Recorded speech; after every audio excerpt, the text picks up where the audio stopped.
Hello guys, welcome back to our new learning video. तो guys, आज की इस वीडियो में हम सीखने वाले हैं ऑप्शंस ग्रीक्स के बारे में। तो गाइस, मैं आपको इस वीडियो के अंदर ऑप्शन ग्रीक के बारे में सिखाने वाला हूँ, जिसकी वजह से हमारी जो मार्केट है, इंडियन मार्केट के जो ऑप्शंस ट्रेडिंग होती है, वो उसकी वजह से ही मूव करते हैं, ऑप्शंस ग्रीक की वजह से। अगर आपके पास अभी टाइम नहीं है और आप एक ऑप्शन ट्रेडर हो, तो गाइज अभी इस वीडियो को मत देखना, लाइक करो इस वीडियो को या वॉच लिस्ट में डाल के इसे एक बार रख दो। जब आप फ्री हो जाओगे तो बिल्कुल आराम से विस्तार से इस वीडियो को देखना, ताकि आप इस वीडियो को बहुत अच्छे से समझ पाओ, क्योंकि इसका ना ऑप्शंस के अंदर बहुत ज़्यादा यूज़ आने वाला है। ठीक है, इसकी वजह से ही सारे ऑप्शंस जो है मूव करते हैं। तो इसका बहुत ज़्यादा इम्पैक्ट पड़ता है हमारे ऑप्शन ट्रेडिंग पे। ठीक है, तो बिना किसी देर के वीडियो करते हैं शुरू। लंदन में टैक्सी चलाएगा नहीं चलाएगा, चल ट्रेडिंग सीख। तो गाइज, सबसे पहले ऑप्शंस ग्रीक के समझने से पहले मैं आपको एक तीन टर्म जो है अपने क्लियर कर देना चाहता हूँ। तीन टर्म मतलब जो, जैसे कि आईटीएम क्या होता है, ठीक है, इन द मनी, ठीक है, एटीएम क्या होता है, और ओटीएम क्या होता है। ठीक है, एटीएम उसे कहते हैं, मैं आपके यहाँ तीन नंबर लिखता हूँ। जैसे कि ये मैंने लिखा एक 20,000, ये मैंने लिखा यहाँ पे 22,000, ठीक है, और यहाँ पर मैंने लिखा 18,000। ठीक है, अब मार्केट अपना प्रेजेंट टाइम पे जो मार्केट का चार्ट है वो कह रहा है कि मैं इस जगह पर हूँ, मतलब 20,000 पर है। तो वो प्राइस बनेगा A T M, at the money. At the money मतलब जहाँ पर अभी उस इंडेक्स का जो चार्ट है वो मूव कर रहा है, उसे हम कहेंगे एट द मनी प्राइस।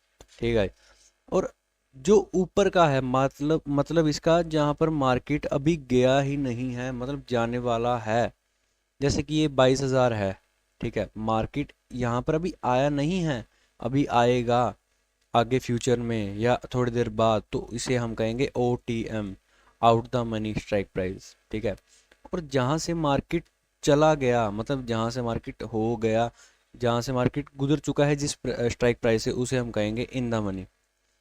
ठीक है, उम्मीद करता हूँ आपको ये तीन टर्म बिल्कुल मैंने आसानी से समझाई हैं, आपको समझ आ चुकी होगी। ठीक है, तो गाइज अब मैं बताता हूँ कि जो अपने ऑप्शंस ग्रीक्स कौन कौन से होते हैं। ठीक है गाइज, ऑप्शंस जो ग्रीक्स है अपने, सबसे पहला होता है अपना डेल्टा। ठीक ठीक है, डेल्टा, डेल्टा, थीटा, और गामा, और वेगा। ये होते हैं अपने चार ऑप्शंस ग्रीक्स। ठीक है, डेल्टा क्या होता है, मैं आपको अभी थ्योरी बता रहा हूँ इसकी। ठीक है, थ्योरी बता रहा हूँ, उसके बाद मैं आपको ऑप्शन चैन में खोलूंगा, उसमें भी दिखाऊंगा भाई कैसे कैसे काम करते हैं ये सारा। ठीक है, तो गाइज डेल्टा क्या होता है, जो डेल्टा का बहुत मतलब इंपॉर्टेंस रहती है। जब तक आप डेल्टा को नहीं समझोगे ना, तो आपको पता ही नहीं लगेगा प्रीमियम कौन सी स्ट्राइक प्राइस का प्रीमियम कितना मूव कर सकता है, इन द मनी का, एट द मनी का, या आउट द मनी का। अब मैं आपको सिंपली भाषा में बताऊँ तो, जो अपना इन द मनी का प्रीमियम है ना, अपने को ज़्यादा प्रॉफिट देगा आउट द मनी से। इसलिए सभी लोग यही कहते हैं कि ज़्यादा से ज़्यादा जितने भी ट्रेड लो वो इन द मनी में रहकर लेने चाहिए। जो ऑप्शन सेलर्स होते हैं ना गाइस, उनको ही सिर्फ प्रॉफिट होता है आउट द मनी में। ठीक है, तो अभी देखते हैं कैसे। जैसे कि ये एटीएम का प्राइस चल रहा है, ठीक है, एटीएम पर है मार्केट एट द मनी। ठीक है, अब एटीएम का जो डेल्टा होता है, जो एटीएम का डेल्टा होता है वो होता है 0.5। ठीक है, एटीएम का, इन द मनी का जो डेल्टा होगा वो बढ़ता जाएगा, जैसे कि 0.6, 0.7। जैसे कि स्ट्राइक प्राइस, जैसे कि यहाँ पर स्ट्राइक प्राइस था 20,000 रुपये। ठीक है, फिर यहाँ पर स्ट्राइक प्राइस आया 21,000 रुपये, फिर स्ट्राइक प्राइस आया 22,000 रुपये। ऐसे ऐसे उम्मीद करता हूँ आपको ये समझ आ रहा होगा, बिल्कुल आसान तरीके से समझा रहा हूँ। मतलब जितना आप इन द मनी में रहकर ट्रेड करोगे ना, अब आपको बिल्कुल आसान भाषा में बताऊँ तो, मान लीजिए कि मार्केट है अभी 25,400 पर। ठीक है, 25,400 पर अभी मार्केट है, तो उसका इन द मनी बनेगा ये 25,300। ठीक है, अब एट द मनी मार्केट इधर है, इन द मनी ये बना।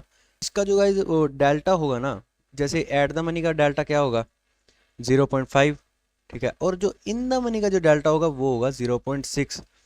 अब मान लीजिए कि एट द मनी का जो प्राइस है वो चल रहा है अपना 100 रुपीज़। ठीक है, 0.5। ठीक है, तो अपना जो प्रीमियम के अंदर कितना मूव आएगा, वो अपना आएगा 50 पॉइंट का, ठीक है। और इन द मनी में अगर आप ट्रेड करेंगे, उसका मान लीजिए 100 का ही प्रीमियम चल रहा है और 0.6 है इसकी डेल्टा की वैल्यू, तो मूव कितना आएगा 60 पॉइंट का। तो अब फ़ायदा किस में हो अपने को, 50 में या 60 में? 60 वाले में फ़ायदा हुआ, 50 वाले में भी कम फ़ायदा हो रहा है। तो इसलिए कहते हैं गाइस इन द मनी के अंदर ट्रेड करना चाहिए, ना कि आउट द मनी के अंदर, ठीक है। उम्मीद करता हूँ आप ये समझ चुके होंगे कि डेल्टा क्या होता है। तो गाइज अब मैं आपको बताता हूँ कि अपना जो है थीटा क्या होता है, ठीक है। थीटा गाइज जो अपने बायर्स हैं, ऑप्शंस बायर, उनके लिए गाइज ये थीटा एक एनिमी की तरह काम करेगा, ठीक है भाई। करता भी है, बहुत लोग इसको जानते होंगे कि जो थीटा है हमारा एनिमी है, वो क्या करता है, प्रीमियम को डिके कर देता है। ये मतलब थीटा का मिस होता है एक टाइम वैल्यू। मतलब एक टाइम वैल्यू के अंदर अगर प्राइस अपने जो आसान भाषा में आपको समझाऊँ तो मैं, जैसे कि मान लो 19,000 पे प्राइस चल रहा है अभी, ठीक है। तो जैसे कि अपनी निफ्टी फिफ्टी की एक्सपायरी आती है थर्सडे को, ठीक है। थर्सडे को आती है निफ्टी फिफ्टी की एक्सपायरी। तो अगर प्राइस थर्सडे के आपने बाय कर रखा है 20,000 का कॉल, आपने बाय कर रखा है 20,000 का कॉल आपने बाय कर रखा है। अगर ये जो निफ्टी फिफ्टी है थर्सडे तक 20,000 पे नहीं पहुंचेगी, तो आपका जो ये प्रीमियम होगा 20,000 का, वो जीरो हो जाएगा घटकर, ठीक है। तो मतलब एक टाइम वैल्यू होती है, एक टाइम पीरियड होता है। अगर एक टाइम पीरियड के अंदर निफ्टी फिफ्टी का प्राइस या कोई भी इंडेक्स का प्राइस अपने एक्सपायरी वाले दिन उस प्राइस को अचीव नहीं कर पाता है जिस प्राइस को आपने खरीद रखा है, तो वो जीरो हो जाएगा घटकर। वो सिर्फ होता है थीटा डिके की वजह से, ठीक है। अगर आप ऑप्शन सेलर्स हो तो आपको थीटा डिके तो भाई बहुत ज़्यादा ही प्रॉफिट देता होगा प्रीमियम डिके करके। अब मैं आपको अगर बताऊं तो मेरी ये देखना आप, जैसे कि यहाँ पर एक प्राइस मूव कर रहा है, ठीक है। ये है अपना 19,000 का प्राइस, ठीक है। यहाँ से ऊपर गया, ऐसे ऐसे करके दोबारा ये नीचे आ गया। अब थीटा की वैल्यू है -10, थीटा की वैल्यू है -10। प्राइस वहीं पर आ गया। प्रीमियम का जो प्राइस था उस टाइम पर 19,000 के प्राइस 100 रुपये था, ठीक है। अब जैसे कि डेल्टा बढ़ा, वो वापस कम हो गया, तो आपका प्रीमियम का प्राइस 100 पर आना चाहिए, लेकिन 100 पर नहीं आएगा। क्यों नहीं आएगा? 100 से वो ज़्यादा कम होगा, -10 हो जाएगा। मतलब वो 90 पर आ जाएगा आपका प्रीमियम का प्राइस। क्यों आएगा? सिर्फ वो थीटा डीके की वजह से आएगा, क्योंकि डेल्टा के अंदर कोई भी चेंज नहीं आया, डेल्टा वापस अपनी जगह पर आ गया। लेकिन थीटा डीके अपना काम करेगा एक टाइम वैल्यू के लिए। एक टाइम वैल्यू के अंदर प्राइस नहीं पहुंच पाएगा अगर वहां पर, तो ऐसे ऐसे करके वो 90 होगा, 0, 90, 80, ऐसे ऐसे करे 50, 10 जीरो हो जाएगा वो एक दिन एक्सपायरी वाले दिन, तो ठीक है। और सबसे ज़्यादा इफेक्ट गाइज थीटा का कब रहता है? सबसे ज़्यादा इफेक्ट थीटा का कब रहता है? ये भी अलग अलग डे पे डिपेंड है। जैसे कि देखोगे तो फ्राइडे को बहुत ज़्यादा ही कम इफेक्ट रहेगा थीटा का। फ्राइडे को बहुत ज़्यादा ही कम इफेक्ट रहेगा, क्योंकि एक्सपायरी तो हो गई ना थर्सडे को, एक्सपायरी तो होगी थर्सडे को, ठीक है। जैसे फ्राइडे को बहुत ज़्यादा कम रहेगा, फिर मंडे को ज़्यादा रहेगा, फिर ट्यूसडे को थोड़ा सा उससे ज़्यादा रहेगा, फिर वेडनेसडे को थोड़ा सा ज़्यादा रहेगा, थर्सडे को एक्सपायरी है ही उस दिन, तो गाइस थर्सडे को बहुत ज़्यादा इफेक्ट रहेगा। उम्मीद करता हूँ आप थीटा को भी समझ चुके होंगे कि भी थीटा क्या चीज़ होती है। तो गाइज आपको एक और बात बता दूं मैं थीटा की। तो गाइज जो थीटा का जो इफेक्ट होता है ना गाइज, वो सबसे ज़्यादा रहता है ओटीएम प्राइस पर। जैसे कि मैंने आपको बताया था कि 19,000 पे एक प्राइस चल रहा है, स्ट्राइक प्राइस चल रहा है। अगर वो 20,000 पर नहीं पहुंच पाएगा, अगर आपने उसकी कॉल बाय कर रखी है, तो ये जो कॉल रहेगी ना वो गाइज, तो ये तो मैंने आपको पहले पिछली वीडियो में ये बताया था कि मैंने भाई कॉल और पुट क्या होता है। अगर आपको वो नहीं समझ आ रहा है कॉल या पुट क्या होता है, तो आप, मैं डिस्क्रिप्शन में वो लिंक डाल दूंगा, आप जरूर देखिएगा उस वीडियो को। आपको आसानी से मैंने बताया गाइज, समझ आएगा सारा कुछ, ठीक है। और इसमें क्या होता है, वो ओटीएम का प्राइस रहता है। तो ओटीएम जो है सारे घटकर जीरो हो जाते हैं अगर वो प्राइस जो है इसको नहीं अचीव कर पाता है। तो ये तो हो गई अपनी थीटा की बात। अब बात करते हैं गाइज अपन गामा की।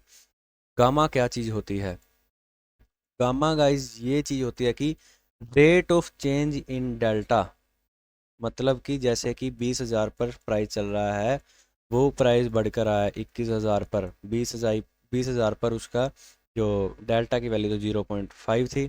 अगर उसका प्राइस प्राइस बढ़ेगा, तो उसकी जो थीटा की नहीं, जो डेल्टा की वैल्यू है वो भी बढ़ेगी, ठीक है। जो डेल्टा की वैल्यू है वो भी इंक्रीज होगी।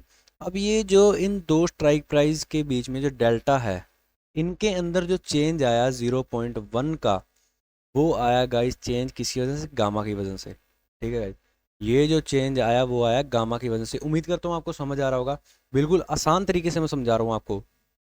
ठीक है, अब इसका जो मेनली इफेक्ट कहाँ पड़ता है, मेनली इफेक्ट इसका पड़ता है एक्सपायरी वाले दिन। आपने सुना होगा कि कई लोग हैं जो हीरो जीरो ट्रेड करते हैं। हीरो जीरो जैसे ट्रेड करते हैं कि भाई 3 रुपये वाला प्रीमियम सीधा 30 चला जाता है। ठीक है, 2 रुपये वाला प्रीमियम सीधा 40 चला जाता है, कई कई बार तो 50 60 100 ऐसे चले जाते हैं, कई कई कई बार तो प्रीमियम। तो उस वो इफेक्ट कैसे पड़ता है उसका वहाँ पर, उसका इफेक्ट वहाँ पर कैसे पड़ता है वो मैं आपको भी बताता हूँ। ठीक है, अब मेरी बात सुनो, एक्सपायरी वाला दिन है। ठीक है, निफ्टी 50 की एक्सपायरी वाला दिन है थर्सडे। थर्सडे अपना है एक्सपायरी वाला दिन निफ्टी 50 की। ठीक है, जो स्ट्राइक प्राइस निफ्टी 50 अचीव ही नहीं कर पाई तो ओटीएम जो है सभी जीरो हो जाएंगे। ओटीएम जो है सभी जीरो होंगे, मतलब ओटीएम सारे एक्सपायर हो चुके हैं, वो जीरो हो चुके हैं, जहां तक निफ्टी 50 पहुंच ही नहीं पाई। तो इसमें क्या होगा, जो थीटा की वैल्यू होगी ना वो जीरो हो जाएगी। मत थीटा उस टाइम के लिए एक्सपायर होने के बाद एग्जिस्ट ही नहीं करेगा। अब ये मैंने आपको थोड़ी देर पहले बताया था कि कितना कितना इफेक्ट रहता है उसका। ठीक है, तो उसका मतलब इफेक्ट रहेगा ही नहीं थीटे का, तो मार्केट में क्या बचेगा, सिर्फ डेल्टा और गामा। गामा क्या करता है, अगर थीटा नहीं रहेगा तो गामा की वैल्यू बढ़ेगी। अगर गामा की वैल्यू बढ़ेगी ना तो गाइज वो डेल्टा को बहुत तेजी से ऊपर इंक्रीज करता है, बहुत तेजी से बढ़ाता है वो डेल्टा को। तभी क्या होता है, एक प्रीमियम में एक बहुत ही बड़ा शूटअप आता है एक बड़ी कैंडल के साथ, तो उस ट्रेड को हम कहते हैं हीरो जीरो ट्रेड। तो उम्मीद करता हूँ आप बिल्कुल समझ चुके होंगे मैं क्या कहने की कोशिश कर रहा हूँ। मतलब जो गामा होता है ना, वो डेल्टा में जितना चेंज आ रहा है उसके, जैसे 0.5 और 0.6 में जितना चेंज है 0.1 का, तो वो आया गामा की वजह से। तो अपनी गाइज उम्मीद करता हूँ आपको ये भी समझ आ चुका होगा। ठीक है, और अपना जो है एक चीज़ रह गई अब, वेगा। ठीक है गाइज, वेगा। वेगा गाइज होता है वोलेटिलिटी, वो वोलेटिलिटी बताता है अपनी। तो गाइज अपना जो मेनली इफेक्ट है ना वेगा का, वो कहाँ पर पड़ता है वो मैं अब आपको बताता हूँ। जैसे कि मान लीजिए कि 10 तारीख है। ठीक है, अपनी जो अभी आज है 8 तारीख, और 10 तारीख आने वाली है, और 10 तारीख को ये प्रूव होगा कि आरबीआई की एक पॉलिसी आ रही है। आरबीआई की एक पॉलिसी आ रही है। जनरली क्या होता है, जब भी आरबीआई की पॉलिसी आती है, कोई भी इवेंट होता है या कहीं पर भी वॉर हो गया, तो अपने जो प्रीमियम है वो शूटअप करते हैं। ठीक है, जैसे कि मान लो ये 100 रुपये का प्रीमियम चल रहा है, यहाँ पर वो शूटअप करके आ गया 200 रुपये। मतलब बिना मतलब कि वो 200 रुपये आ गया है, उसका कोई सेंस ही नहीं है आने की। और 10 तारीख को जैसे ही आरबीआई की पॉलिसी आई, वो बिल्कुल नॉर्मल आई। भाई उसमें कोई ना ही कोई ज़्यादा इफेक्ट पड़ेगा मार्केट, ना कुछ होगा, वो जैसे पुरानी थी उन्होंने वही चीज़ रखी। ठीक है, तो कोई ज़्यादा इफेक्ट नहीं पड़ा मान लीजिए। ठीक है, तो ये जो बे मतलब का 100 रुपये ऊपर बढ़ा है, वो बढ़ा है सिर्फ वेगा की वजह से। ठीक है, वो सिर्फ बढ़ा है वेगा की वजह से। ठीक है, अब जो जैसे ही ये नॉर्मल दिखेगी, भाई इसका कोई इफेक्ट नहीं पड़ रहा, तो वो धीरे धीरे कम होती होती होती होती अपने ओरिजिनल प्राइस पर आ जाएगी 100 रुपीज़ पर। तो ये जो बिना मतलब का जो वैल्यू इसका, जो बिना मतलब का जो इसका रेट बढ़ा होता है 100 रुपये जो बढ़ेगा, वो सिर्फ वेगा की वजह से बढ़ेगा, इसका कोई ज़्यादा इफेक्ट नहीं होता है। ठीक है गाइज, और इसमें जनरली क्या होता है कि ऑप्शन जो सेलर्स हैं वो भी पैसा कमाते हैं, जो ऑप्शंस बायर हैं वो भी पैसा कमाते हैं। ठीक है गाइज, उम्मीद करता हूँ कि आपको ये वीडियो बहुत अच्छी लगी होगी, आपको जो भी मैंने समझाया आपको समझ आया होगा। ठीक है, अगर आपको किसी भी चीज़ में कन्फ्यूज़न है तो आप कमेंट में मुझे बता सकते हैं कि हाँ भी हमें ये चीज़ में कन्फ्यूज़न है, तो मैं उसकी एक सेपरेट अच्छी वीडियो बना दूंगा। ठीक है भाई, बिल्कुल आसान तरीके, जैसे इस वीडियो में मैंने सारा कुछ आसान तरीके से बिल्कुल सिंपल भाषा में आपको समझाया, वैसे ही समझा दूंगा। ठीक है, तो उम्मीद करता हूँ आपको ये वीडियो बहुत अच्छी लगी होगी। अगर अच्छी लगी है तो वीडियो को लाइक कर देना, कमेंट कर देना। ठीक है, शेयर भी कर देना अपने दोस्तों में ताकि वो भी सीख पाएँ, और सब्सक्राइब जरूर कर देना मेरे चैनल को। ठीक है, तो मिलते हैं अगली वीडियो में। लंदन में टैक्सी चलाएगा नहीं चलाएगा, चल ट्रेडिंग सीख।